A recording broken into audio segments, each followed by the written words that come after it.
Nós seres humanos que vivemos tentando nos encontrar e nos projetar no outro e em tudo, nós que olhamos para o universo, que olhamos para as estrelas, que olhamos para os planetas, que olhamos para a Lua e nos inspiramos, olhamos para o Sol e os nossos olhos queimam, olhamos para o cosmos, ouvimos histórias sobre o universo, especulações sobre estrelas, sobre planetas, sobre matéria escura, sobre possibilidade de multiversos e o que isso pode derivar. Nós que ouvimos as histórias relativas a possíveis dimensões paralelas que coexistem com a nossa dimensão, nós que olhamos o nosso relógio e nos arrumamos para determinado compromisso, para chegar na hora, então ouvimos que o tempo é relativo. Pior, o espaço é uma dimensão do tempo. E aí a gente para um pouquinho para tentar imaginar o que isso significa na prática e a gente toma um susto. Afinal de contas, se o espaço é uma dimensão do tempo, se o tempo é relativo, afinal de contas, o que é real? Essa é uma pergunta desde sempre. Os humanos tentam respondê-la pela religião, e aí se inventou a teologia. Os humanos tentam responder essas perguntas pela via da filosofia, e muita produção filosófica ocidental, oriental, e as clássicas, e as que a gente não conhece, as populares e as de mesa de bar, são divulgadas há tantos séculos, milênios até. O ser humano tateia pelas lentes e tubos de ensaio da ciência, pelos cálculos, e também encontra algumas explicações em relação à vida, em relação ao universo. E por mais que as explicações, nesse tempo que nós vivemos, vão acelerando, né? Assim como a tecnologia vai crescendo de maneira muito rápida, isso não nos traz significados. Eu posso ler todos os livros de filosofia, eu posso estudar tudo sobre ciência, eu posso frequentar todas as religiões, eu posso encontrar as respostas todas. Qual a medida do universo? Qual o significado do... Por que existe o Sol, a Lua, os planetas? Como é que a Lua começou? E aí, há ou não há multiversos? Quais as implicações disso? Eu posso estudar tudo isso. Mas nada vai me trazer mesmo significado, muito pelo contrário. Diante de todo o conhecimento que é infinito, em relação à filosofia, em relação à ciência, é infinito, não tem fim, né? A gente vai avançando, e quanto mais a gente avança, mais claro fica a constatação de que falta demais, falta muito, como diz o Marcelo Gleiser num livro dele sobre a ilha do conhecimento. O nosso conhecimento é como uma ilha no meio de um enorme oceano. Quanto mais aumenta o nosso conhecimento, mais a interface entre a ilha e o oceano também. O oceano é um mistério, ou como eu dizia um dia desses em relação ao texto do Rubem Alves sobre o altar que nós construímos na beira do abismo. Nós alimentamos esse altar de música, de poesia, de literatura, do que lhe faz bem. Isso lhe ilumina o rosto, a gente pode incluir aí as religiões, as fés, enfim. Te ilumina o rosto. Mas o altar é construído à beira de um abismo, e ainda que o meu rosto esteja iluminado nesse altar, quando eu olho para o lado eu vejo o abismo, e o abismo continua escuro. Então, afinal de contas, nós que estamos no meio disso tudo, desse mistério todo, e a gente fica tentando responder perguntas do tipo: estamos sós no universo? Qual o significado da vida? O que é a vida antes ou depois? E depois da morte? Para onde iremos? O que seremos? O que somos? Para quê? Para quê? E aí, como a gente não encontra respostas, a gente vai projetando essa busca no nosso consumo, no nosso estilo de vida, na nossa cultura, sem muita reflexão. Afinal de contas, nós estamos aqui tão rapidamente, então vamos aproveitar, vamos gastar, vamos consumir, vamos comprar, e aí a gente vai. Mensagens nesse sentido não faltam, publicidade, a política, vamos lá, e a gente vai. Agora, quando a gente para pensar no significado disso tudo, talvez uma coisa fique clara.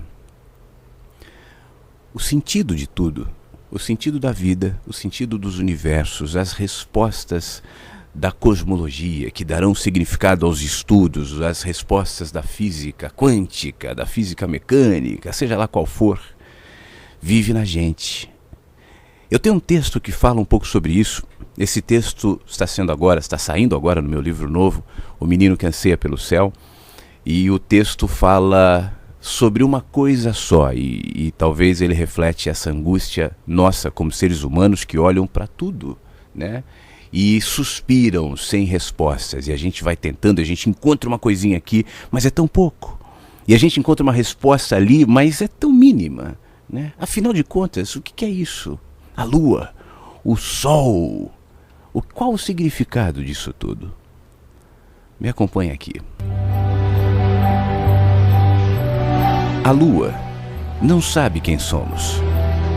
Ela sequer imagina que naquele planeta azul há entes chamados humanos, muito menos que partes deles se inspiram pelo simples fato de enxergá-la. Sob o reflexo de sua beleza, escrevem poesias, compõem músicas, se apaixonam. O sol jamais será ideia do quanto precisamos dele. O calor gerado pela estrela de quinta grandeza não é calculado, tributado ou gerido por ninguém. Ele está lá, bola incandescente, indiferente, imprescindível para seres completamente dependentes de sua existência. O mar, o universo dos peixes, das plantas marinhas, de seres que não podemos contabilizar, não têm consciência. Se tivessem, é provável que se espantariam com a própria grandeza. A importância que tem não só para as vidas que vivem dentro dele do mar, mas também para os que estão fora, para nós, gente que os mares nem sabem quem são. Aliás, somos seres completamente desconhecidos, irrelevantes para a existência de mundos, de planetas, de universos, dimensões que nenhum de nós é capaz de conceber, ainda que especulemos, ainda que avancemos em tecnologia e desenvolvamos cálculos incríveis, mesmo enquanto subimos nossas naves até onde o homem nunca foi e aprovamos financiamento de pesquisas inéditas, extensas, complexas, ainda assim, jamais seremos capazes de transcender os limites de nossa própria insignificância. Permaneceremos irrelevantes para a Lua, que continuará nos ignorando. O sol não saberá de nós. Os mares poderão nos engolir a qualquer momento sem a mínima consciência disso. O universo que abriga a Terra, que boia no espaço, será para sempre um mistério, distante, ausente, indiferente, até que finalmente nos vinculemos a ele. Nesse dia, no dia em que nos vinculemos à vida, olharemos para dentro e reconheceremos a Lua. Ela nascerá em nós, em nossa interioridade, brilhará o sol, iluminando caminhos tortuosos, fazendo-se conhecer em intensidade e vida, clareando o que parecia ser apenas escuridão. Seremos saciados pelas águas dos mares, pelos peixes amigos, pela imensidão oceânica, abrangente, que nos vinculará a tudo que vive, a tudo que é. Não haverá necessidade de naves, não olharemos mais para o céu à espera de anjos, de santos, de espíritos, de ETs. Não haverá mais nenhum tipo de angústia à espera de um contato, de uma informação, de uma dica, que seja, porque as respostas, todas elas, serão encontradas onde sempre estiveram, no universo, que somos nós. Transcenderemos nossa insignificância, porque não há como mensurar a extensão de um ser que deixou de ser um homem ou uma mulher e virou abrigo da lua, casa do sol, habitação dos oceanos, irmão de planetas do tamanho do universo, ente de dimensões que a mente nem sabe, mas existe aqui dentro. E então nascerá uma eterna amizade que nos vinculará a absolutos incognoscíveis, porém tão claros, tão presentes, tão reais na vida de quem expandiu seus limites e reconheceu o universo que lhe habita. Nesse dia, a lua nos verá e saberá quem somos. O sol, nosso amigo, nos chamará pelo nome.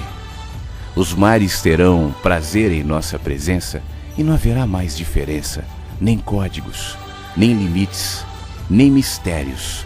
Tudo simples, tudo em mim, tudo e todos. uma coisa só.